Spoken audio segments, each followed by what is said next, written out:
Today's show is pre-recorded. Y'all know what time it is. Y'all don't know, y'all better ask somebody.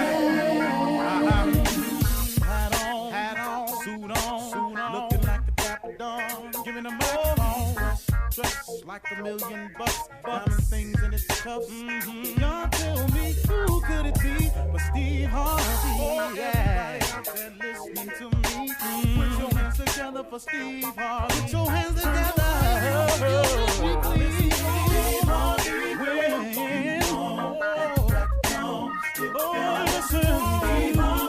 Why don't you join me? Yeah. Ooh, Steve Harvey. Get them on, y'all. You better give me some eggs while I listen to Steve Harvey. Yeah, why don't you join in with me? If you're with me, help me say, turn your radio on. You gotta turn it on. Yeah, turn it on. Steve Harvey in the morning, y'all.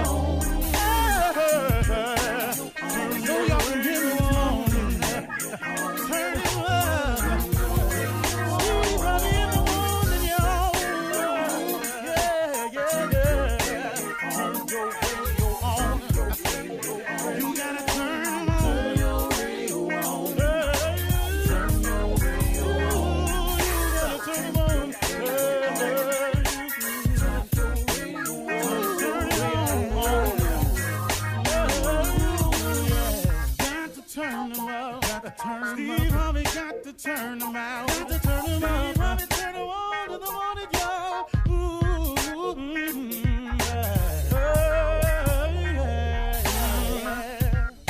Come on, Steve. Come on. Do your thing, Big Daddy. I sure will. Good morning, everybody. You're listening to The Voice. Come on, dig me now. One and only, Steve Harvey. Got a radio show. Well, all right, I learned something, and it's sharing time, and I am ever appreciated. I do appreciate God for all that he allows me to learn in my life. One of the best lessons I've learned is that hardship teaches you some great lessons. Challenges brings about some of my best results. I think what I'm trying to say is, in every challenge and hardship, every setback, I've learned something so valuable.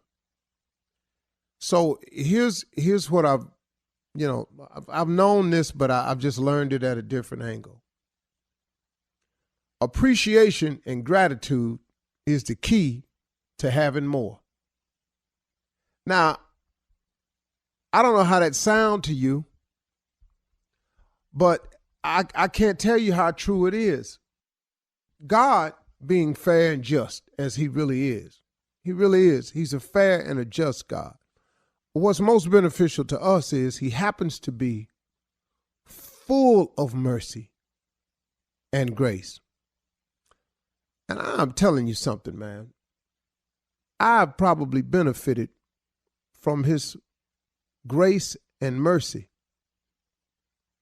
more than anything else. I mean, really, man, if it wasn't for him just forgiving me, and then for him just touching my life the way he has, I mean, I'm not here in this position today. I'm just not.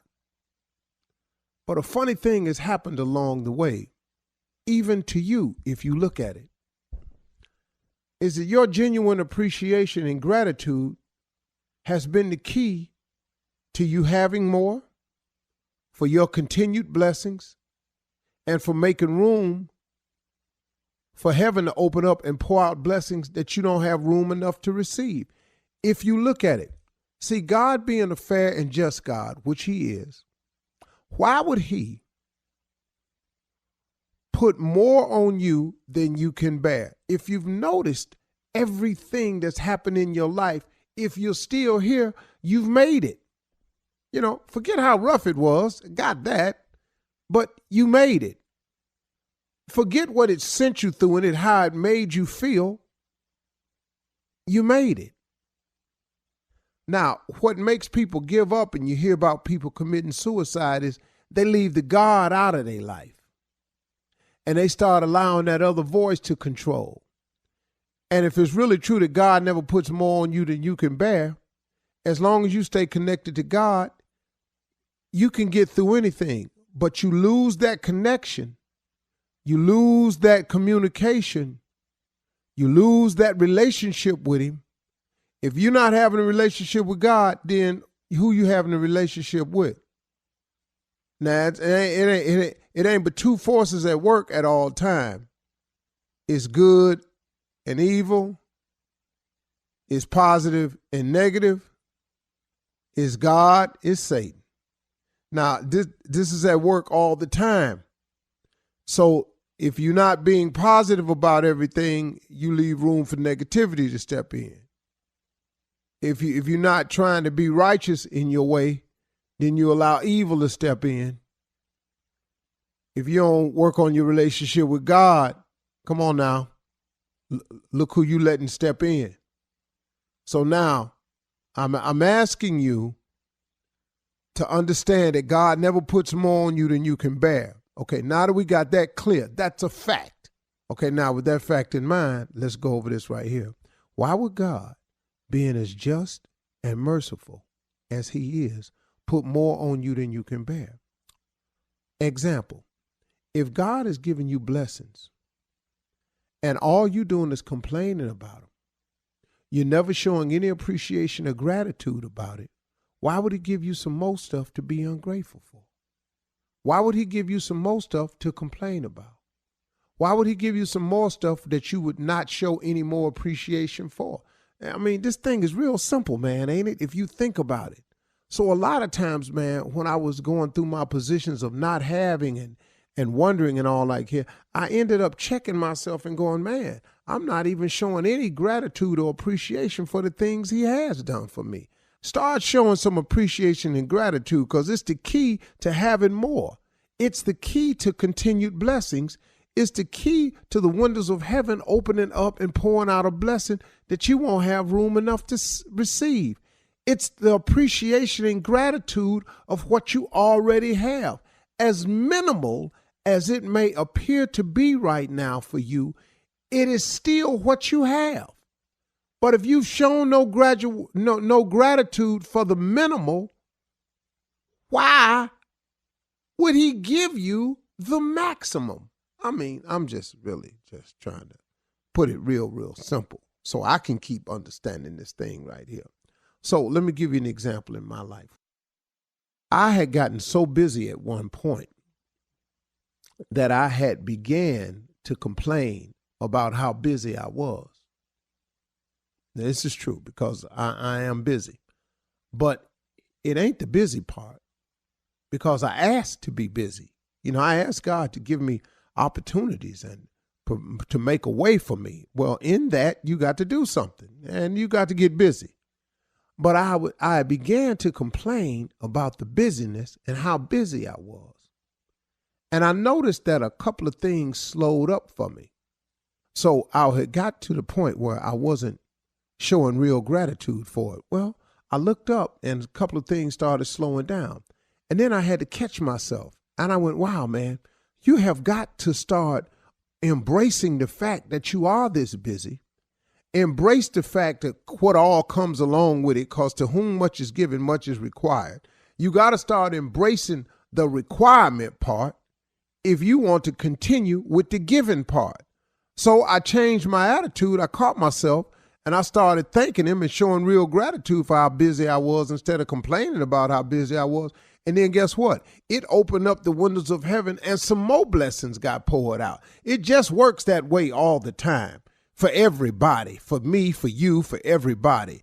So listen, y'all, again, your appreciation and gratitude is the key to having more.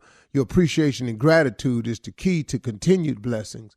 And your appreciation and gratitude is the only way that you can get those windows of heaven to open up and pour out these blessings that you won't have room enough to receive. You got to act like you're glad for what you got in order to get more. You feel me? Let's go. You're listening to the Steve Harvey Morning Show. Ladies and gentlemen, we are here. I am back. The show is alive and well. Thanking everybody for holding it down. Ladies and gentlemen, this is the Steve Harvey Morning Show. Positivity, motivation, inspiration, entertainment, uplift, and just about any other thing that need to be done and handled in the morning. That's what we about to do. Who gonna do it? Moi, Shirley Strawberry, Carly Farrell, Mississippi Monica, Jr., better known as Kill Space, or really better known as Junior, and the legend that is Nephew Tommy. Ladies and gentlemen, all is well. Junior, what's on your mind? Well, first of all, welcome back. I'll be glad to have you home, man. Traveling yesterday. Thank y'all. Yeah. But let me ask you this.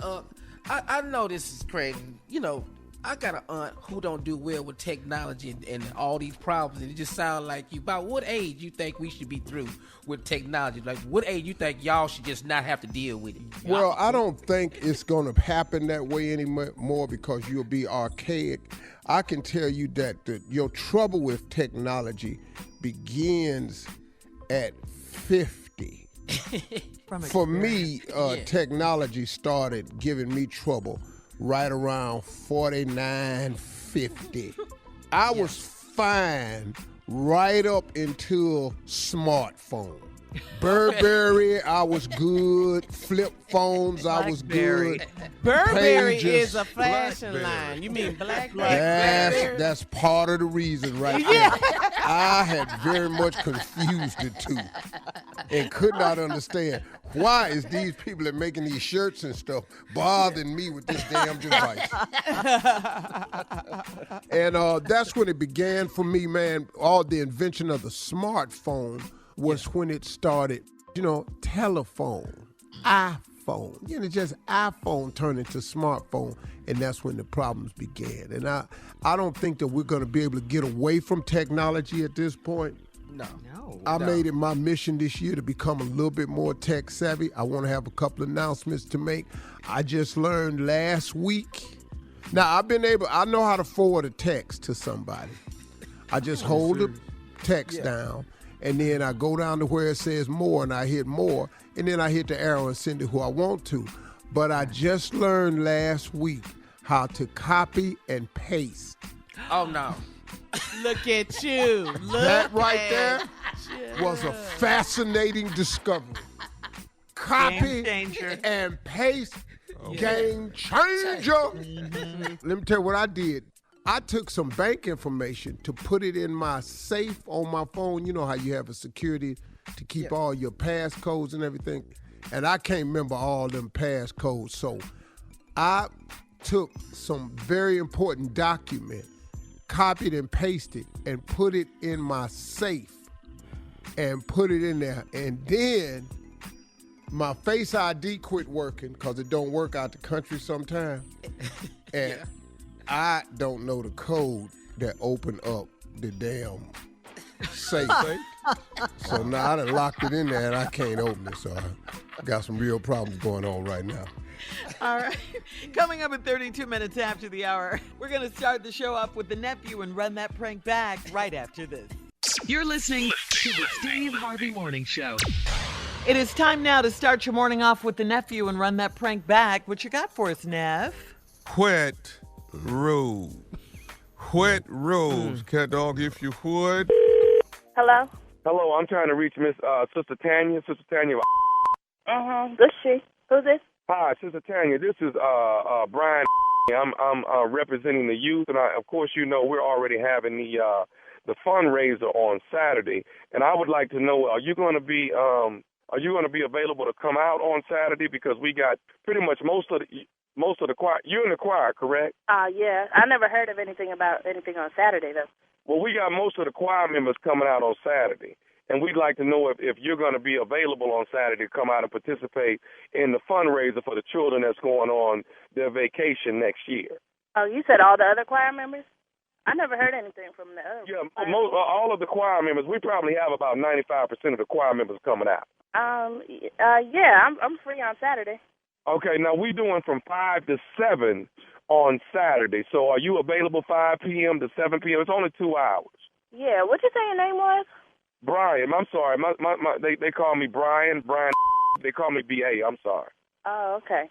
Did I meet you at the church? I just joined about 3 weeks ago, and they've already given me an assignment. So I majored in marketing in school. So they're trying to get me to take care of the children and their vacation that's coming up. So we put together some things, a great fundraiser. And, you know, the choir members have been very receptive. You're the last one for me to call, and I wanted to make sure you were on board with us. Oh, okay. Yeah, I just never heard about this, so. Now, are you able to bring your choir robe on Saturday? Yeah, we singing a song? No. You guys are not actually going to be singing a song. What it is that we're having and I'm so glad that you're ready to participate in what we're doing. So I want to first of all say thank you. First and foremost, I want to say thank you. Okay? All right. I can bring my robe. The robe. What's going to happen is you guys aren't singing a song, but we're having a wet robe contest. A what now?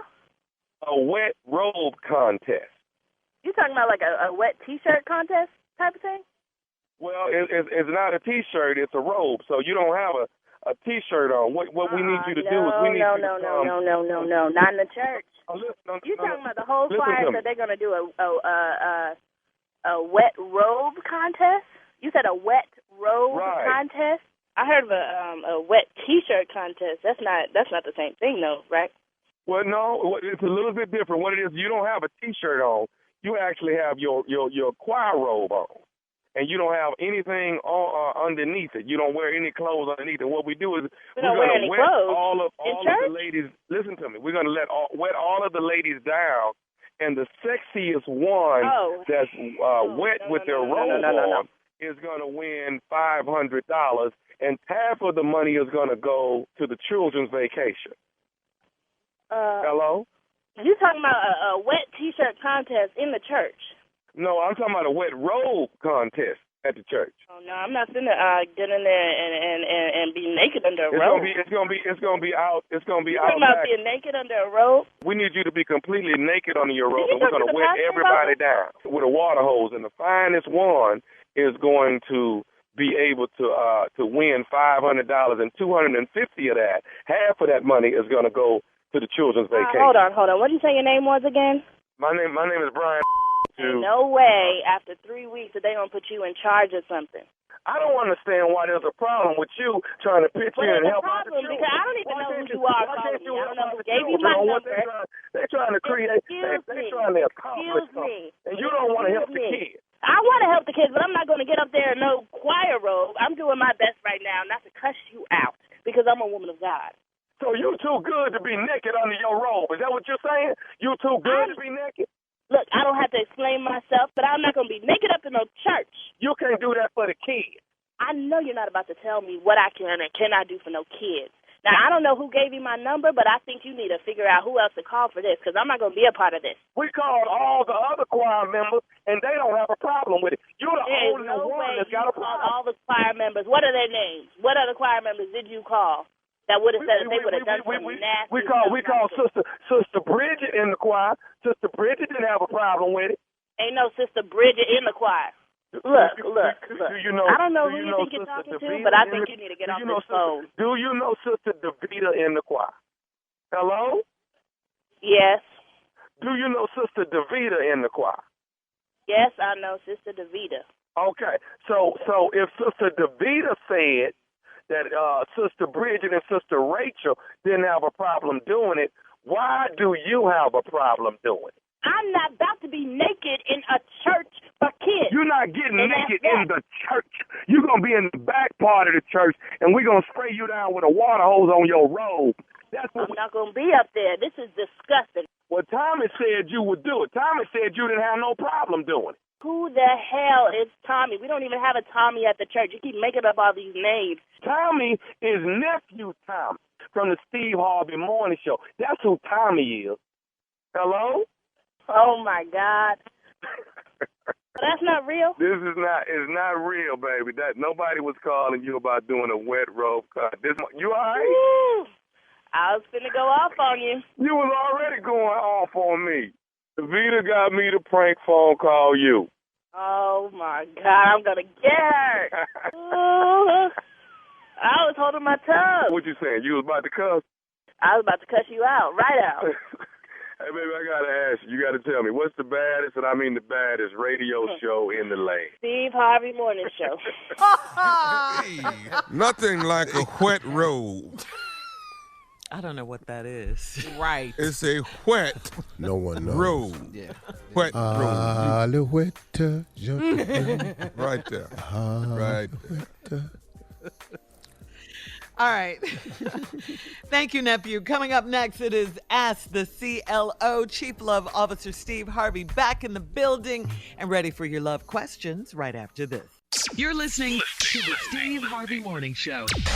Coming up at the top of the hour in entertainment news, you guys heard about this. Lil Boosie wants to have an adult prom, and he is planning on inviting you, Steve, and Marjorie. Plus, in other entertainment news, you've been away for a minute. My man, welcome back. That's what's Steve happening Harvey. over here. You going to the Plus, prom, in dog? other entertainment news, R. Kelly's new jail friend is the accused subway shooter. What? We'll talk about that. Also, in other entertainment news, we'll tell you about Ludacris's graduation gift. We'll talk about all of these stories at the top of the hour. But right now, it is time to ask the C.L.O. Teeny in Mexico says, I'm 71 and my husband and I retired and went to live with our son, his wife, and 2 children in Playa del Carmen. I told my husband we need to find our own house because my son expects me to cook and babysit. My husband said it's a fair trade, but he's not doing the work. How do I convince him to move out? I don't know what to tell you. Y'all 71. I don't know who made this decision. I can't help you. I'm not 71. I can't advise you on this, Teeny. I ain't never been to Mexico. I don't know what y'all doing. I don't want to offend nobody by saying what You we'll been to do. Mexico? We all been to Mexico. Yeah, I ain't stayed that long enough to, develop no cultural habits or nothing like this. All I came away was liking guacamole way better down there because they make it different. And that's all I came with. The enchiladas is the real deal down there. I don't know what they doing at Taco Bell, but it ain't what's going on. It ain't real deal, I can tell you that. Anyway, those are the things I came away with. I want to avoid this question for any council culture that might occur behind it. So I want to pass on this. Teeny, good luck with your life, you and your husband in there with them wife and kids and stuff like that. I don't know. How do you 71, convince how them you to do? move out? I'm not convincing nobody. I don't know why you're 71. You want to live with nobody any damn way. My kids don't want me moving in with them. I can promise you that. Because first of all, we're going to cut all this damn music off. And I don't like half your friends, so they can't come over here. So now they're going to put me out. Yeah. All right. Moving on. Sorry, Teeny. Moving on to Jamie in Clemson. Jamie says, I got married 7 months ago and my husband is a great man, but he has no filter. He says anything that comes to mind. Anything. He told my 12-year-old niece that her breath stinks and her father cursed him out. He is brutally honest at all times. How do I get him to be nice or be quiet, especially with my family? You ain't going to have to. He going to say the wrong thing to the wrong person. I don't know how he don't know this yet. You ain't got to tell the 12-year-old her breath stink. Why is you talking to the 12-year-old? Right. But you going to say something about somebody's child and they going to handle it for you. Life has a way of taking care of itself. You're going to learn the lessons now or you're going to learn them later, but you're going to learn all the lessons you need. Trust me, there is no elevator to the top. You have to take the steps. If you skip a step, you're going to get back on it. Obviously, he's gotten away without saying what he want to say. He just ain't said it to the right person yet. But that right person going to be the wrong person that day, and all these will go away. You ain't got to worry about him. Never no more. Jamie, 7 months into marriage. Okay. Moving on to Amanda on Long Island. Amanda says, my boyfriend and I have been dating a while, and when we met, he said he was getting his ex's name off his chest. The tattoo bothers me more now since we're talking about marriage. I got a temporary tattoo of a man's name, and he thought it was funny. How do I get him to take me seriously? What she said, she put a temporary tattoo of a man's name just to show him what it was like. Yeah, I'm assuming so. Yeah. Well, he thought it was funny because he knew it was temporary. Well, here's the deal. You're not sleeping with him anymore until he gets the name off his chest. Because you ain't finna look at it, wonder about it, or nothing else. Ta-da, tattoo gonna go. get to cutting that off now. Yeah, with a butter knife. You a butter knife and some sandpaper. I have it off this evening. Ooh, that's painful. I know. Whoa. All right, Amanda, you could try that or... No. All right, you last at Home one, Depot Steve. trying to get it off? You know you're trying to get it off. Last one, Steve. LaFay in Olney says, my husband and I love reality TV, but he has gotten way too comfortable in telling me who's beautiful, who's had work done, and who needs work done. When I confronted him about it, he said if I can have an opinion on the ladies, so can he. I enjoy his company, but not his commentary. What do I do? This is our husband now. I don't know. What y'all watching? Y'all watching. Y'all sitting up here watching all this that's going on. How he ain't gonna comment. He telling you what he think. That's what he watching it for, to work. But I she can tell you thinks right he's now. too comfortable. Well, let me tell you how the conversation going. We watching TV. I'm old. That girl right there, she done had them breasts put on her. Saying everything. I know that girl. Which I know. one? Both of them. Both of them. She done had work done on both of them. She ain't just do the left side. She did both. No. Of them. Which girl? Oh, which one? Which woman? I think, about 4 of them, Not 5 girls. of them. They all do it, because when they do the recap, the show reunion, they all had that white powder put between their breasts, make them look like they separated and bigger. And you know this how? Because I watched the show. I bought my wife some of that white powder, too. See if she can get that. Yeah, I bought her some Don't of you that white think you're powder. a little comfortable with noticing all of this? Oh, I'm very comfortable noticing As it. a What you want man? me to wear? We watching it. What do you want me to watch it but not see it? How you want this to work? I just want you Well, do to you have watch to- it. Yeah, do you have to I comment on- am watching it. But they talking. But while you talking, we can't even follow along because you I keep don't say talking. nothing till the commercial come on. We can fast forward that sometimes. Well, yeah. I take notes of who I think need breasts, who I think need You taking notes? booty. That's I what put your it down wife on my doesn't paper like, who though. need their nose contoured. A lot of them girls' nose ain't contoured. They put them 2 stripes on each side of their nose. See that white powder? It don't just go on the middle of the chest. That white powder go on each Starts side at of the the nose. You're listening to the Steve Harvey Morning Show. Lil Boosie told social media that he wanted to plan an adult prom since he missed his. All right, take a listen to his celebrity guest list, Steve. I woke up this morning with a prom wish list. God told me Cardi B and Offset. Offset gonna put it on. Moneybag and Ari. No, they gonna put it on. Candy and Todd. T.I. and Tiny. Ray J gotta be in the building. That's my boy. Machine Gun Kelly and Megan Fox. Snoop Dogg and his wife. It's an adult prom, man. P. Diddy. Bring young Miami fine ass. I've been seeing pictures. I don't know what's really, but I've been seeing pictures. Ain't too many city girls been to prom. Steve Harvey. Mr. Put it on. If you can't be in the building, send one of your suits, man. Send me a stylist. It's going down. Adult prom. Boosie, I'm coming, man. Boosie, I'm coming. Hey, pimp. I accept your invitation. I'm coming.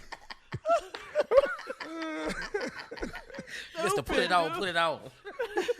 But if you can't come, sit a suit. Sit a suit Yeah, on. send a suit. And a Stylist. Boosie, Yeah. I'm coming, pimp. All right, so Boosie save the live? date, Steve. Save the date. It's going to take place July 9th at the Clark University Gym. He for In real. Atlanta, okay? In Oh, he Atlanta. for real. In Atlanta? Boy, I ought to fall through. Boy, if I'm home, I'm thinking about going out the country then that week. But boy, if I'm there, Boosie, I'm falling through, pimp. I'm gonna come G'd up. I'm gonna have my girl with me because Marjorie always taking some damn prom pictures with me anyway. You might as well go to one. I hated my prom any damn way. Oh, man. Woo, I'm gonna come up in there fly though, Boosie. Please film it. Oh, man. Please. Oh, man. All right. I can't wait to see that. And Everybody other in the mother- entertainment news. Man. In other entertainment news, R. Kelly is facing life in prison when he's sentenced on June 15th. And until then, he's making the most of his time in jail in Brooklyn. For instance, he often performs for his captive audience. In one surreal example, Kells reportedly silenced a crowd in the visiting room at Metropolitan Detention Center when he stood in his jail fatigues and gave an a cappella performance of I Believe I Can Fly. According to a source present for the impromptu concert. How about over that wall? Go ahead, Shirley. I'm sorry. Yeah, even correction officers watched in stunned silence. He also sings while he's in his cell. After the convicted king of R&B is making friends. He's making a lot of friends. R and Frank James, a man accused in the Brooklyn subway shooting last month. 3 sources said that the men get along famously. They eat together, they talk about TV shows, and they go to the rec together. They are buds, the source said. Wow. So there you go. Mm-hmm. Yeah. Oh, that's his buddy, A lot of singing. Mm-hmm. Well, Making look, friends. I mean, y'all, let's be really fair about this. You in prison, you can't be real picky about who your friends is. Yeah. You got You the need to friends who just friend go. you. Yeah, y'all all in there. 80% of the people are in there. 75% of the people are in there for a reason. Yeah. 25% ain't done a damn thing. So the reason they in there for, you ain't got time to judge because you in there too. So I ain't really mad at who he be friends with. Okay. And I'm like this, man. Look, man, if you get convicted and you did something and you doing the punishment for your crime, then that's all you can expect. I ain't got to beat you no more. I wish him well. I hope he gets through it. Because you got to pay for your sins. We all do. So I don't really wish more grief on anybody. Being in prison is enough. It really is enough, man. The loss of liberty and freedom and choices, that's a major loss, man. So whenever people are serving their time, I just respect the fact that they're doing it and just let it be. Yeah. All right. Okay. Well, finally, in entertainment news, it's graduation season. We know that. Hip-hop star and actor Ludacris gifted himself with a private jet as a graduation gift. As we told you, he recently received an honorary Bachelor of Science in Music Management degree from Georgia State University. That is, of course, his alma mater. Luda shared a video of his new plane with #FamilyUpgrade in the caption. The new jet actually is an upgrade from the Hawker 700 plane he had before. And for the record, Luda has a pilot's license. Okay? Wow. Yeah. Not really nice. To Private fly jet one of them? and a license. Oh, I don't know. They just said he had a pilot's license. Well, he got a pilot license. Mm-hmm. Have you ever wanted to get one, Steve? What? A pilot's license? No, I don't even like looking out the window half the time. I'm damn sure I ain't finna be up front. More space up there, isn't it? Man, I ain't got the nerves for that. We landing, here come this ground. Because sometimes, on the plane, you can hear 100, 80, 80 feet.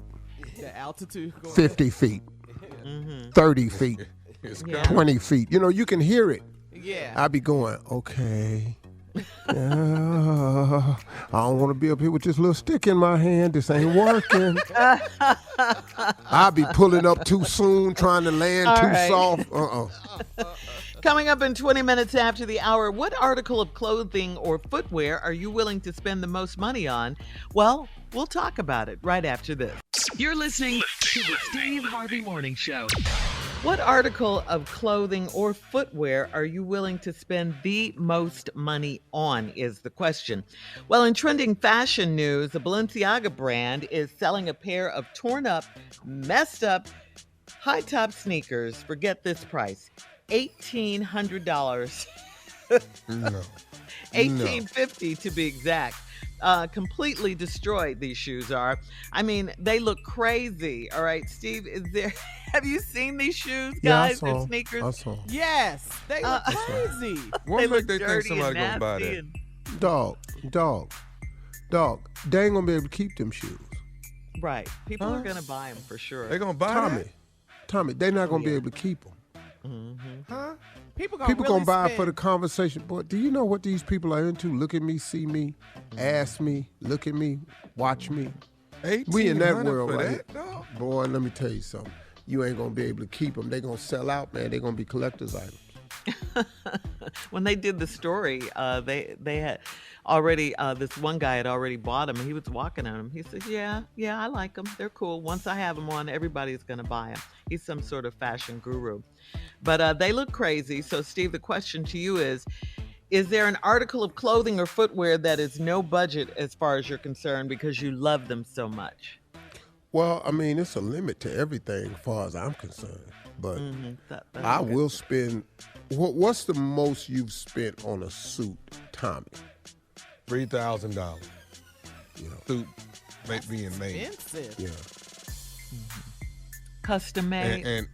And I don't care if it go out of style or not, and how big I get. I keep cutting it and changing it. We gonna wear that damn thing. Yeah. That's expensive for a suit, you know. How about you? The most? Yeah. Probably Come on, 20. give me this shocking ass number. How much? 20. Probably what? 20. What? God. 20. For a suit? Oh, yeah. I don't know what to say. Jackie would have left me. That's it. Yeah. Woo! What What's about the most Junior? you spent for a shoe? Oh, I know what Junior. Junior, how much? Shoe. What, for a suit? For Yeah. a shoe? A suit. A suit? Oh, about $1,750. Okay. All right, good money. Junior. That's good. $1,750 custom. Yeah. Okay. Got a few of them, but I'm not. Shoes. How much That's for a shoes? different. How much most for a shoe, Junior? Quick. $750. Tommy, quick. 2,800. Come on, HR. 3,000. $3,000 for a shoe? What? HR, come on, boy. What? HR got on $3,000 shoes. HR, Go. come get them, yeah. What's HR? All right. Half rich. Coming up in 34 minutes after the hour, we'll have more of the Steve Harvey Morning Show right after this. You're listening to the Steve Harvey Morning Show. Well, the teenager suspected of killing 10 people in an alleged hate crime in a Buffalo supermarket Saturday was brought to a hospital by state police in June of 2021. Now, get this, he was brought in for a mental health evaluation after expressing his desire to carry out a mass shooting. This is according to law enforcement officials. The racist terrorist Peyton Gendron, 18 years old, was brought to a hospital by state police last June and released. He was released a day and a half later. State and federal law enforcement didn't pick up further intelligence on Gendron before Saturday's massacre. The store where the shooting took place is in a largely black neighborhood of Buffalo. 11 of the people shot were black, 2 were white. The killer, Gendron, had 3 weapons, an AR-15 on his person and a rifle and a shotgun in his car. The shooter's car had White Lives Matter written on it, according to a bulletin circulated among law enforcement. This is crazy right here. So he went to a mental hospital to be evaluated for this very crime that he committed. And they let him go. Crazy, right? A day and a half later. Well, I mean, what they Yeah, gonna and do? was released. He didn't commit What'd a you say, crime, Steve? so they gonna let you out. Yeah. But is there a Yeah. way I mean, to no- keep an eye on people like that? I mean, You know, we don't have the manpower to do that. That's what they gonna say. It's just heartbreaking. He planned this. That it could. He drove 3.5 hours. He planned it. He wrote about it in high school. He went to a mental institution, and we can't do nothing until they actually kill people. To avoid, yeah. I mean, all the signs were there. All the signs were there. Well, the white kid that got off, whose mother drove him to the rally with the gun, Kyle Rittenhouse. Yeah. Yes. he killed some people, and he got off. Yeah, because he cried on the stand. No. Yeah, they have a Right. different set of the laws and backing rules of- for them. Former president. And this one right here, I'm just anxious to see how this plays out. I don't see how this boy don't go to prison. It'll be a real problem. It'll be a real problem if that happens. Yeah. and have pled not guilty. Yeah. How does that Because work? they have to prove. Yeah. In court, President Biden will visit the site of the shooting today. The president said on Sunday that our hearts are heavy once again, but our resolve must never ever waver. So that's from President So Biden. what is our resolve? Just, Gun reform, gun control. all regulation with social of that. media. I don't know, something, Steve. We gotta do something. Yeah. This we can't- country will never, ever stop guns. do gun control or gun reform. They're making too much money, and the NRA spends too much money on the Republican Conservative Party for the Second Amendment right. It would We have to will get to where it's never not about ever, money. and this will be an ongoing problem. The only way this problem ends, if this starts happening to some of the people's children who are accepting money from the NRA. Because then those mothers, see, because a mother got love for their children, they don't care nothing about your money. Until something happens to the politicians' children who are accepting money from the NRA and then has to be faced with the reality, is this money worth the life of your children? Then that answer will become a resounding no, and the mothers and their wives will make sure of that. Until that happens, the beat goes on.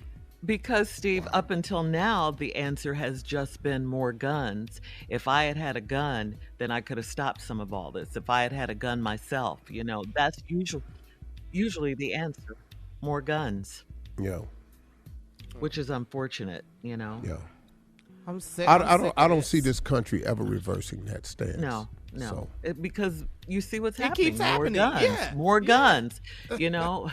They loosen the restrictions on gun purchases, all of that. It keeps going in the opposite direction. All right. We're going to switch gears here, lighten things up a bit. Coming up next, the nephew is here with today's prank phone call right after this. You're listening to the Steve Harvey Morning Show. Coming up at the top of the hour, about 4 minutes after, it's my strawberry letter for today, and the subject is the pastor's pride and joy. We'll get into that, find out what that's all about in just a few, because right now it is time for the nephew, here with today's prank phone call. What you got for us today, Neff, on the menu? Well, all over the country, it's graduating time. All over the country. What if you got a call and they say you ain't graduating? You Ooh, child. Man. graduate. That ain't the call you want. You to put your time in, your years in, hard money been put in. You ain't graduating. Cat dog, if you would. Hello? Hello, I'm trying to reach a Trevon, please. This him? Who is this? This is, my name is Joseph. I work over in Student Affairs. How you doing today? I'm good. How are you? I'm good. Listen, you're supposed to be, this is your 5th year here at the university. You're graduating in the next 7-8 days, am I right? Yes, sir. I'll be out of this joint. Okay. Listen, I'm giving you a call. We got a bit of a problem here that we want to try and discuss with you, and maybe we can get you over at Student Affairs and come in and have a meeting with us, but we wanted to bring it to your attention. Now, you took one of your last subjects was English, and you had an English exam with you guys are writing an essay. Am I correct about that? Yeah, that's true. Okay. It seems that we got some problems here that the professor there is actually insinuating that you may have cheated on this essay that you've actually written. What? Cheated? No. From what he's telling us here at Student Affairs is that you may have plagiarized some things that were in your essay. Dude, no, I didn't plagiarize nothing that was in the essay. Everything is documented like it should be. So I don't know what you're talking about, especially cheating on no exam or no paper, nothing like that. You must got me mixed up with somebody else. No, not at all. You're actually Mr. Trevon, correct? I mean, that's me, but I didn't cheat on no exam or no paper for that matter. Okay, well, let me try to bring you up to speed here, Trevon. What we're going to need is we're going to need you to actually come in and talk to us over here at Student Affairs so we can try to get this thing rectified. But I will let you know it's going to take a few more days longer than graduation. So as of right now, you're actually not going to be walking and graduating with the rest of the students. What, man, you got me messed up. What you mean I'm not going to be walking? Well, until we get this situation rectified here, you're not going to be graduating with the rest of the students. Now, Man, Doc, I don't know what y'all got to do, but y'all need to figure it out and find out what the problem is. Man, I ain't cheat on no exam. The hell you talking about, dude? My family is coming down here, and you talking about I cheated on an English exam. The hell I look like cheating on an exam for, and I'm getting ready to graduate. Man, now, y'all need to fix it like right now, like today while we on the phone. we can't do that. It's a sensitive subject, and like I said, it seems like it's plagiarism. You know, if we can get you to actually come over to Student Affairs next Wednesday. Man, you got me up. What you mean next Wednesday, dude? I'm graduating in a few days. What you talking about next Wednesday, man? Like, why my professor didn't give me a call? Why are you calling me? Sir, this is not something that professors actually take care of. This is a student affairs situation. Now, and it's a very sensitive situation. Now, what we want to do is try to get this thing taken care of. And if what you're saying is actually true, then you'll probably graduate in August when we have the next. Dude, you got me. I'm telling you right now, this is some. You got me. August, man. I'm graduating this semester. I've been here too long to go through my last few weeks of school, and you talking about August? Sir, I ain't even trying to hear it, dude. I'm not trying to hear what you got to say, man. I'm not even trying to hear what you got to say, man. My family is coming down here from everywhere to see me graduate, man. I'm the first to graduate from my family. You talking about talking about I cheated on the paper? A paper, dude? A paper? Man, you got me up, man. My mama worked 2 and 3 jobs to see me through this school, and now I'm getting ready to graduate, and you talking about I gotta wait until August to graduate? Man, hell no. I'm on my way to the office right now, and you can tell whoever the professor is that I'm on my way, and he needs to be there too. Sir, all I can really tell you is that we can try and get this thing rectified as early as next Wednesday. Man, what's your name again?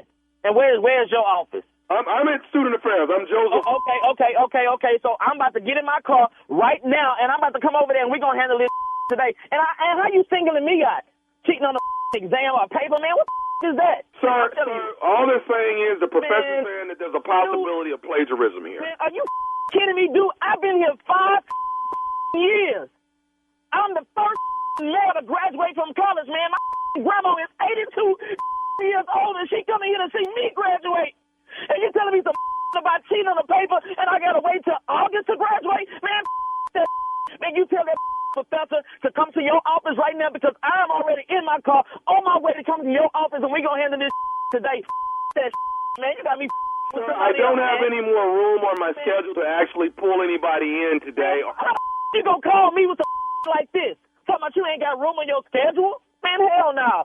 Mr. Whatever your name is, I'm on my way to your office right now, and all I got to tell you, and I'm telling you up front, it's gonna be a problem if I ain't graduating in a few days. You got to deal with me. You got to deal with my family, my mama. We don't play that, man. You got to stop. Sir, I is there a possibility that maybe you plagiarized and didn't know that you did that? Dude, man, what the you mean? The paper was over some that I already knew. Sir, can I tell you one more thing, and then I'll actually. You can't tell me a thing. You already called me with some something I can't graduate with my class after I done been in this for 5 years, then sacrifice and study my off, and you telling me I can't graduate until August?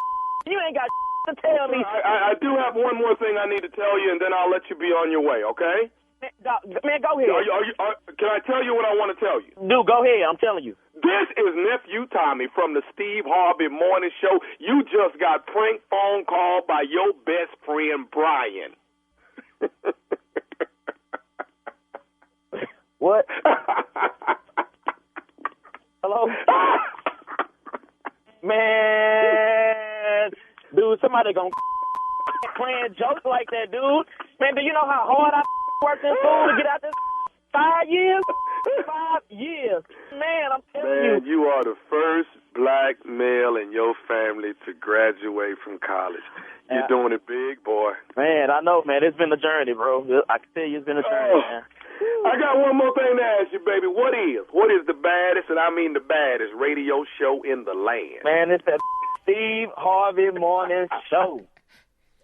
It hurt me to do that. Wow. It hurt me to do it, but I had to do it. That broke my heart.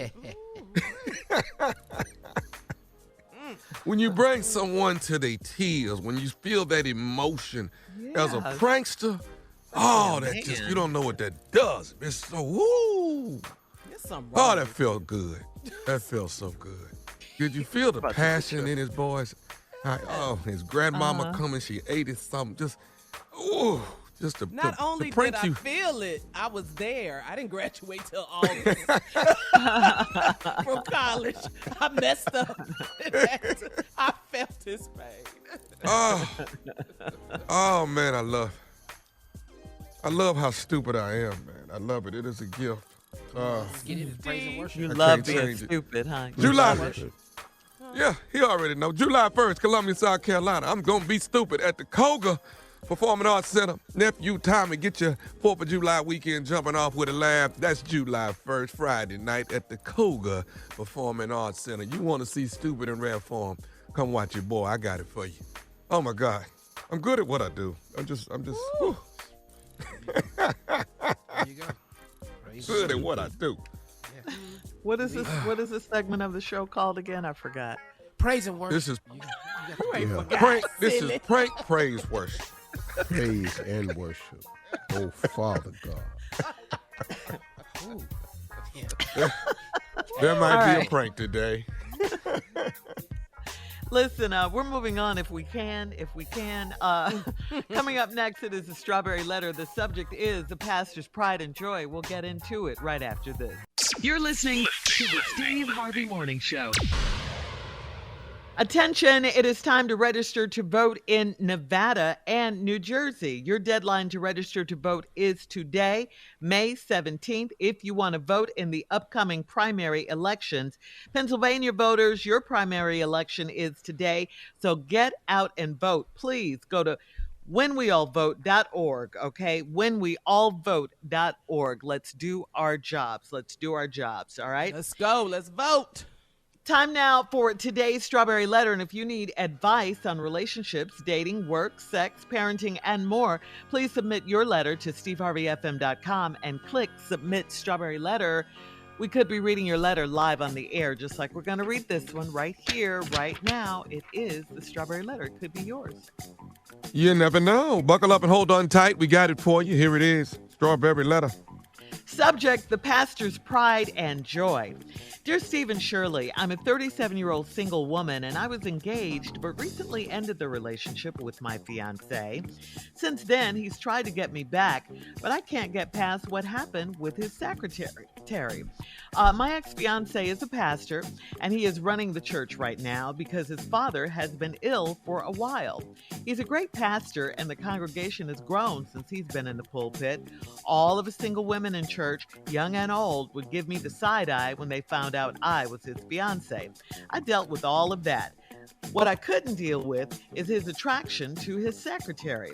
This younger lady has long red hair, beautiful legs, a great butt, and a beautiful smile. Of course he's attracted to her. But what I can't understand is why she would want to work at our church Monday through Friday when she could be doing something in her field of real estate. My mind got to playing tricks on me, and then my intuition kicked in. I tried to calm my demons, but 2 days ago I lost it, and I drove up to the church at 8 p.m.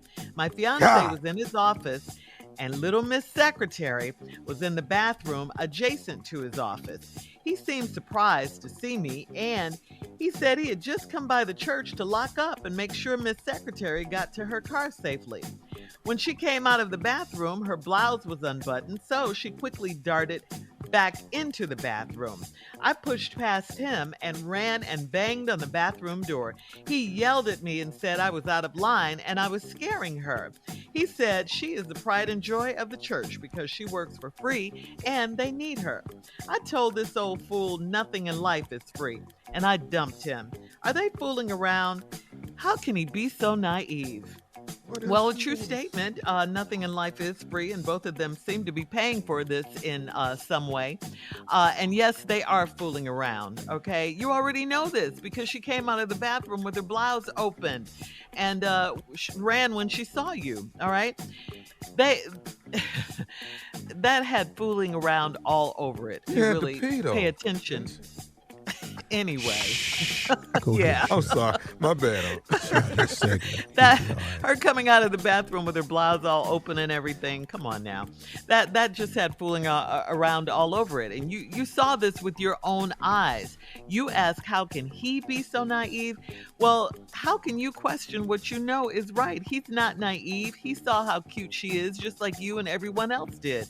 They did it, you know it, and you dumped him because of it. So why are you backtracking like you're getting confused and not sure what happened? He cheated. Don't make excuses for him. You did the right thing. You did the right thing. They've been doing this for a while. She works for free. He said they need her. She's cute, long hair, beautiful legs, great butt. He's at the church.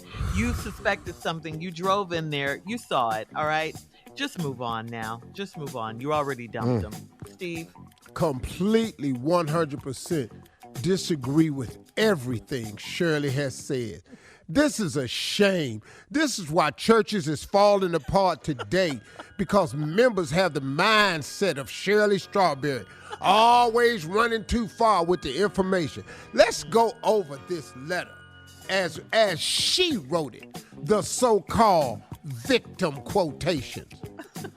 Subject, the pastor's pride and joy. Man can't have nothing. Hey. Dear Steve and Shirley, I'm a 37-year-old single woman, and you about to find out why.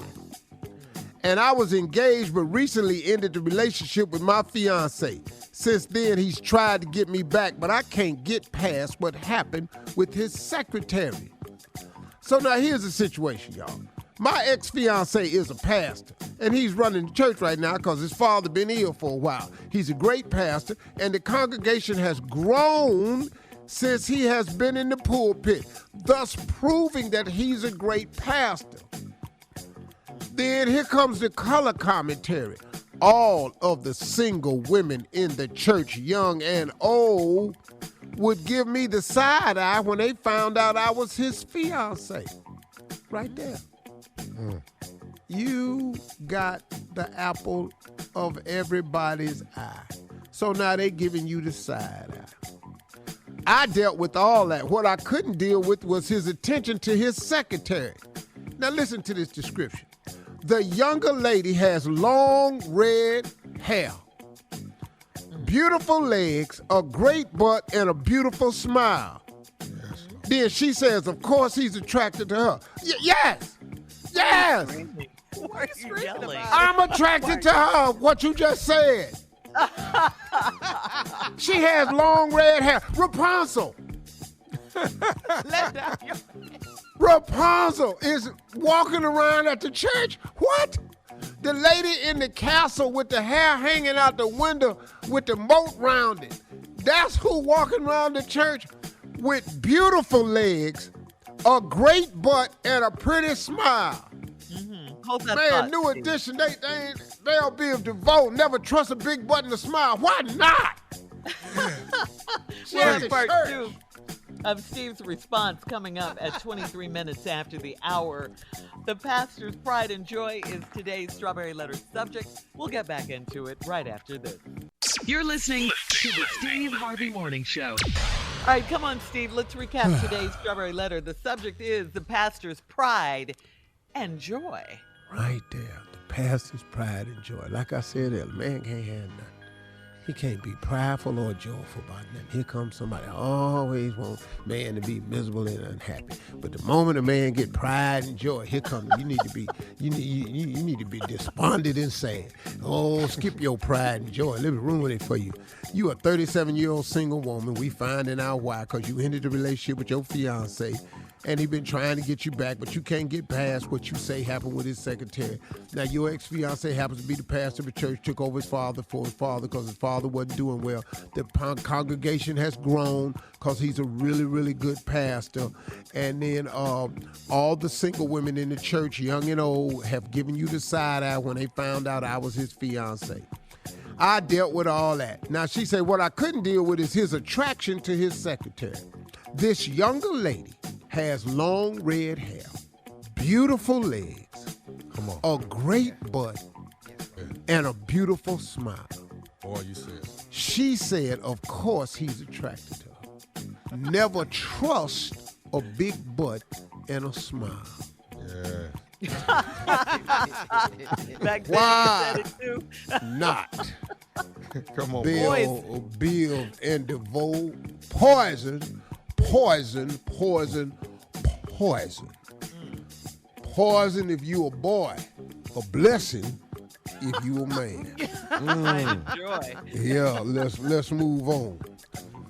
But what I can't understand is why she would want to work at our church Monday through Friday when she could be doing something in her field of real estate. She trying to serve the Lord. You are trying to ruin this woman who is in here trying to serve the Lord Monday through Friday. That's why churches get towed down now, because of members like Sister Shirley don't want this woman. I don't understand why she would want to work at our church Monday through Friday when she could be doing something in her field of real estate. She is serving the Lord, sacrificing. Right. My mind, the devil. My mind got to playing tricks on me. And then my intuition kicked in. I tried to calm my demons. See, she got demons in her. That's what tear the church down, demons. So little demon. But 2 days ago, I lost it. I drove up to the church at 8 p.m. My fiance was in his office. Now, pastoring. In his office, pastoring, worshiping, serving in the evening hours. And little Miss Secretary was in the bathroom adjacent to his office. That means cross the hall. Yeah. She wasn't even in the bathroom in the pastor's office. She was in the bathroom adjacent, where the women's supposed to be. Make it plain. Now here he seemed surprised to see me and said he had just come by the church to lock up and make sure Miss Secretary got to her car safe. What a man should do. Yeah. When she came out the bathroom, her blouse was unbuttoned, so she quickly darted back into the bathroom. You know how many times I done walked out of the bathroom, my pants been unzipped or something, and I had to run back in there or turn around, face the wall, zip my pants up. It happens. It happens. Shirley, I'm going to ask you again to be quiet. I'm going to ask you, because I didn't interrupt your little raggedy answer. You're not going to interrupt but your mine. raggedy answer is whatever. Now, her blouse was unbuttoned. She didn't notice it till she was coming back in and the wind pushed it open. So she darted back in the bathroom. The wind. You know, when you walk, the wind push it open. I cannot be quiet on this The matter. wind unbuttoned it? No, she was in the bathroom getting unbuttoned. You know, when you're sitting on the toilet, you get hot sometimes. Like, I hang all my clothes on the back of the hook when I use the bathroom. I use the bathroom naked. I don't like my pants be wrinkled up down around by my legs. So I hang my clothes on the hook in the back of the door. Anyway, she came out, she darted back. I pushed past him and ran and banged on the bathroom door. He yelled at me and said I was out of line and I was scaring her. You scared the girl.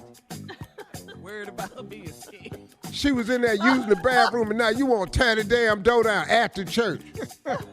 But see, what you left out was what you was saying. Heifer, come out of there. Heifer, I'm going to kill you. You scared her. He said she is the pride and joy of the church because she works for free and they need her. Sacrificing what she could be in real estate to serve the Lord and work at the church. And she is the pride and joy of this church.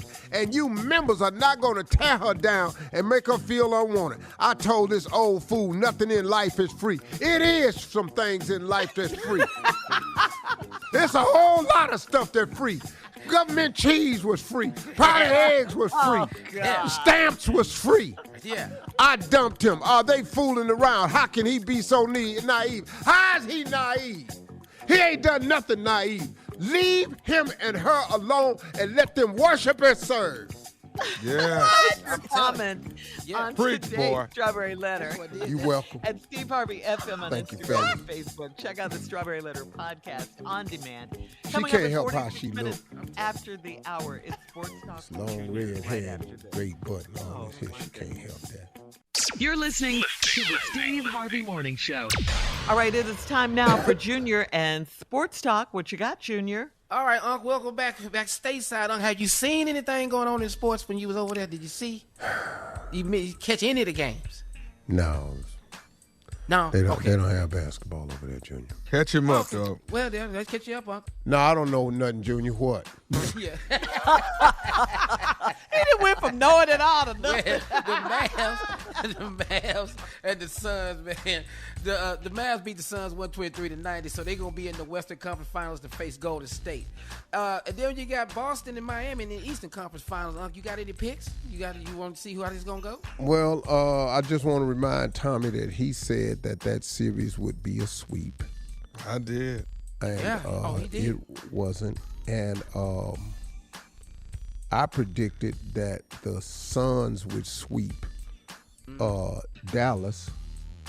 That ain't happening. No. And or did I predict Golden State was gonna sweep Memphis? I predicted one of those. I think you did say Golden State was gonna sweep Memphis, but Yeah, that's what it was. Yeah. But they won, but they didn't sweep. No. So now I don't know, man. I don't really. Boston is shocking. See, I can't stand Boston. Ever since in the 70s when they turned that school bus over with them black kids on it, I've hated Boston ever since. Okay. That wasn't a team, though, that did that. It's the city he talking about. I don't give a damn who did it. If you got Boston in your name, I want you to lose. The only time I cheered for Boston was when Kevin Garnett, Paul Pierce, and Ray Allen, I wanted them to get a ring. So that was the only time I was happy Boston won. Gotcha. I went right on back to hating them after they left. But now because of Tatum and them boys, they nasty. But that damn Jimmy Butler, man, and Hero, they ain't scared of nobody, man. I ain't really got no dog in that fight, but I know out west, I can't see them whipping Golden State, but I couldn't see the Dallas Mavericks whipping Phoenix either. So I'm going with Golden State. Them Splash Brothers plus Poole is balling now. So yeah. Okay. I don't know who gonna come out the East, man, because I like Boston, but that doggone Miami boy, woo. Well, we gonna see. Game I think Dallas gonna surprise y'all. I think Dallas gonna surprise. Dallas? Yeah, I don't. I don't. Enough of these damn surprises. You got Draymond Green, and you got Poole. Well, we own in Dallas and we not own in Golden State, so yeah, I should pull for go Dallas. Just go Dallas. Yeah. Start now. I really ain't Mavs. got no dog in the fight, but hell, go Mavs. Yeah. Let's go Dallas. Let's get Coming up at the top of the hour, we'll have more of the Steve Harvey Morning Show right after this. You're listening to the Steve Harvey Morning Show. In a video gone viral, did you all see the 9-year-old little boy? This was a little white boy, 9 years old, went up to the home of a black family, banged on the door with a whip at the home of this black little girl. He was trying to say that he wanted to whip the little black girl. Now, this happened in Dallas, Texas, Kaufman County near Dallas, Texas. The mother of the little black girl opened the door, told the little boy to get away from her door. Then the father of the little black girl went over to the white boy's house to try to talk to his father. A gun went off. Just take a listen.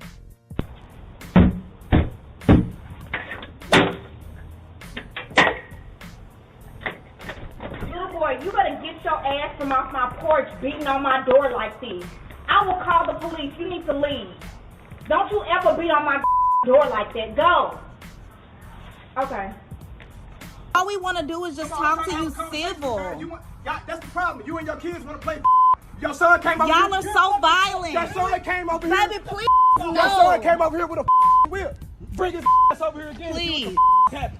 You have a gun. Come over here on my side and see what the You have a Get out of here. You, nigga. Your outside without the gun then. I've already come out before. Come on, let's do it. No, baby, get back. Oh my God. Oh my God. Okay. So, Carla, whose gun went off? Whose gun is it? The white man's gun, the boy's father. Because the black guy, the father of the black girl, went to his house. Because the little white kid showed up at his house with a whip in his hand asking for the little black girl. And when the little white boy left the house of the black girl, the whip, he used the whip to scratch her car, the mother's car. That's how the car got scratched. Okay. Yeah, so that's why she's talking about the scratch on the car and that the neighbor's camera has footage of the little boy doing that as well. So it's just, I don't know. It's just, so where this case at now? Somebody went to jail? You need to know. The white father went to jail because it was his gun that went off. Yeah. Oh, he didn't shoot it. It went off. The gun went off. So he had it out. Yeah, he had it out. Yeah. The black father just went over there to talk to him. The white guy told him to get off his property. This is a mess, and it's an ongoing story. So, we'll have to keep our eye on it. But the point is that, what is going on as we... That your child can do this. That Yeah, a 9-year-old boy think he can go knock on the door with a whip. With a whip. What is he being taught? What is he being coming from? See, that's a taught behavior. Thank you. It is. But you got a whip in your hand and you going over there for whatever this little black girl did. If you show up at my house with this whip in your hand, I'm going to take all the symbolism of racism and all that into consideration. Yep. And I'm going to go over there and snatch a natural ass knot in your daddy. You knocked on my door with a whip. Well, I'm going to go over there and talk like the brother did. If you whip my daughter, it's a whole nother piece of activity. Yes. So let's just be grateful that didn't happen. But I think the brother went over there to talk, and the guy had a gun. Yeah. That's the bottom line. But and he didn't believe that his son didn't do it. He wouldn't even listen to the regardless, if a black man comes up to the house, you got to get your gun. Dog, everybody got a weapon. Your son got a whip, you got a gun. Well, that's at the house. Yep. Where your hands at? Mm-hmm. You can come out on the porch, we just gonna talk. But your first reaction is, let me get my gun to protect myself. That's the problem. But that's a whole nother Second Amendment that's not going to change. And so they're not gonna ever get rid of that law. It could have ended badly. He could have killed somebody in his house. Mm-hmm. Yeah. Mm-hmm. Yep. He could have killed someone in his house. But he has been arrested, the white father, right, whose gun went off. Mm-hmm. That's what I heard. His gun went off. Uh-huh. Yeah, but we'll keep our eye on this story. It's gone viral. Oh, trust me, he out now. They don't stay in there long. Trust me, he out. Yeah. All right, we're going to move on. Coming up in 20 minutes after the hour, we'll have more of the Steve Harvey Morning Show right after this. You're listening to the Steve Harvey Morning Show. In trending art news, the Sugar Shack, the dance hall painting made famous for appearing in the credits of the sitcom Good Times. Remember that? Yep. Recently sold at an auction for a record-breaking, get this amount, $15.2 million, okay? Wow. That's according to MSN.com. Yeah, that's a lot of money. Over $15 million. Barnes? Is that Ernie Barnes? Ernie Barnes. It's 1976 acrylic on canvas piece. It's showing jubilant black dancers in a club. Was also featured in the Evans family apartment during the TV comedy's 5th and 6th seasons, and was used as the cover of Marvin Gaye's hit single "I Want You." The painter, the late Ernie Barnes, painted the Sugar Shack from a childhood memory. Huh? Where did they say they got the photo from, the art from, the original? Oh, it was sold at an auction. Yeah, they didn't say where they got it from. Really? But it was at the auction. Yeah. I got a copy. I ain't got no original. No. I know where the original was hanging. Oh, do you? Really, Steve? Uh-huh. I know whose house it's in, or was in. That's why I asked. Or was That's why you were asking. Yeah. Mm-hmm. Wow. Yeah. Well, maybe he has some good pieces though. Ernie Barnes was cool. Ernie Barnes. Yeah. Mm-hmm.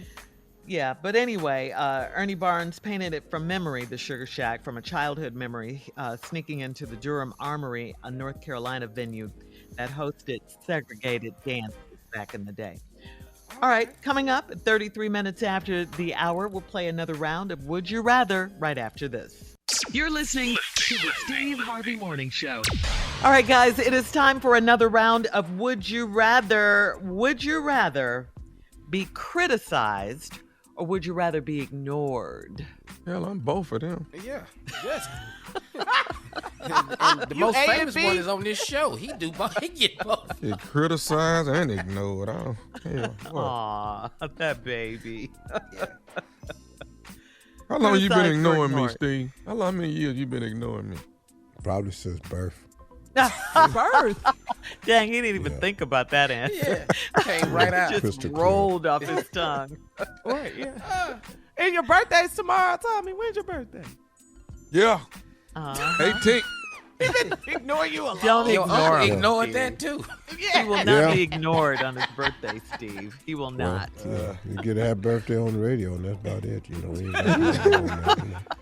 He got kids in the family. Let them buy something. You know. Would you rather be able to read minds, or would you rather have X-ray vision? I'm going with X-ray vision. Oh, I've been wanting that since I was 9, that X-ray. Them glasses they sold in the comic book didn't never work. Told us we could look through clothes. No, I want your mind. Yeah. I'd rather read minds. Know what you're thinking. Yeah. You know, hell, back in the day, if I could have read your mind, I'd have knew if I was going to see in your clothes anyway, so. All right. I'm sorry. I don't know where that came from. You killed 2 birds with 1 stone. Yeah, if I can read your mind, I know what I'm going to see you naked anyway, so we can work with that. Go from there. 2 birds with 1 stone. Yeah. Well, let me change my answer then. I want to read mine too. What you say? I'd have saved me a lot of money. Yeah, I ain't thinking about it. I would have saved a lot of money trying to have X-ray vision if I'd have knew what you was thinking. I ain't got to buy this dinner. Let me carry my ass home. Ain't nothing finna happen. Yeah. Would you rather remember everything you see, or would you rather remember everything you hear? I do all of that. Yeah. You remember, Oh, he got it, man. That's so if crazy, you had to man. pick one. I'm going with hearing. I go with C. If I had to If I pick, could lock remember in everything I heard. saw, everything I heard. Heard is learning, but seeing is vision. So, I mean, that's a hard one, man, because remembering what I saw is what the inspiration is. But remembering what I heard is what I've learned. So I'm not going to either or neither. I'm going to lie to you here. And I'm going to go with seeing, but I'm going to remember everything I heard, though. Coming up at 49 minutes after the hour, our last break of the day and some closing remarks from the one and only Steve Harvey right after this. You're listening to the Steve Harvey Morning Show. Here we are, guys, our last break of the day on this Tuesday. Yeah. On this Tuesday. This A is lot it. of good things. Tuesday. Yeah. This week is moving. This year is moving for sure. It is. Oh, Yeah. You're moving. It is. This is May already. And Steve, you have some words of wisdom, some closing remarks you want to leave us with? You know, I've been very fortunate in my life that God has afforded me a lot of grace and a lot of favor in my life. You know, I work hard. I do understand that. I put forth a lot of effort because I do adhere to the principle that if you plan on being successful, it's going to require an all-out massive effort. It's going to take everything you have. I thank God that I have been willing to do mostly everything that was requested of me in order to become successful. I'll just put it that way. I'm pretty sure there's more coming, but so far I've tried to answer the bell and answer the call. But with that being said, my life is still filled with a great amount of mercy and grace that God has done for me, almost the unthinkable. And the reason I say the unthinkable, because oftentimes people say, hey man, Steve, did you see yourself being here? And it kills me when people say, yeah, I always imagine myself here. Well, how? How did you do that? How did you imagine something that you didn't know was possible? Because what I've also learned is if you can imagine it, it's possible. It is impossible to think an impossible thought. That's impossible. You know what I mean? It's impossible. How should I phrase this? Let me see. You can't have a thought that's not doable or thinkable or attainable, some way, some shape or fashion, because everything we have in this world, somebody thought of it. I'm not phrasing it exactly the way I want to, because as I do most of my closing remarks, it's off the top of my head. But I do know one thing, that if it had not been for God's grace and mercy, I am not who I am today. I am clear about that. Somebody sent me something the other day that really touched me. He sent this to me. He said, God has a tendency of picking up a nobody to become a somebody in front of everybody without asking anybody. That, it put tears in my eyes. And I sent it to a few people that I knew would understand it. Once again, he said, God has a tendency of picking up a nobody to become a somebody in front of everybody without asking anybody. And I'm telling you, man, if that ain't me, I just don't know what is. Because I was just a nobody. That God, through his grace, picked me up and turned me into somebody. And he did it in front of everybody. And he didn't ask anybody. And I'm so glad he did. And do you know something, man? We are all privy to that. But in order to be privy to it, you got to be willing to follow some instructions. And the instructions you follow can't just be yours. You hear people say all the time, I'm do what I want to do. I'm going to live my life where I can do how I want to do, when I want to do it, how I want to do it. That ain't how it works, man. Sorry. That's not the equation to real success. That's not the equation. Because to whom much is given, much is required. There are going to be requirements along the way. You don't get it free. You just don't get it free, man. I've often said convenience is built through inconvenience. See, if you want to have a convenient life, the only way to have a convenient life, it is built through a series of inconvenient things. And when I tell you a series, I'm talking about a life full of them. Don't sit up and think you just going to have 1 or 2, 3 or 4 inconvenient moments to have an incredible life of convenience, because that's not how it works. You are going to have a series of inconveniences. You are going to be required to lay in it way longer than you want to. You're going to have to wallow in it way longer than you want to. You're going to have to deal with it way longer than you want to deal with it. That's what it is, man. That's the requirement. But in order to have a life of convenience, it is built through inconvenience. And if you want your life to be convenient, you got to deal with the inconveniences that come along with getting convenient, period. Sorry. This ain't no rule Steve Harvey came up with. This is life, man. You hear people say it all the time. If it's successful, easy, everybody would have it. That's the truth. So if you're not willing to be inconvenienced and you don't like being inconvenienced, then you can get off wanting the convenience, because it requires the inconvenience to get the convenience. I'm sorry to tell you that, but I'm also happy to tell you that so it could clear up any confusion that you might be having. Oh, why am I going through this? Oh, woe is me. Because it ain't just, oh, woe is you. It's, oh, woe is everybody that wants a life of convenience. You have got to deal with the inconvenience. And in closing, I just want to say this. God has a tendency of picking up a nobody to become a somebody in front of everybody without asking anybody. Let the church say amen. Amen. Those are my closing remarks. Hey, y'all, talk to God. He'd love to hear from you. That's for real.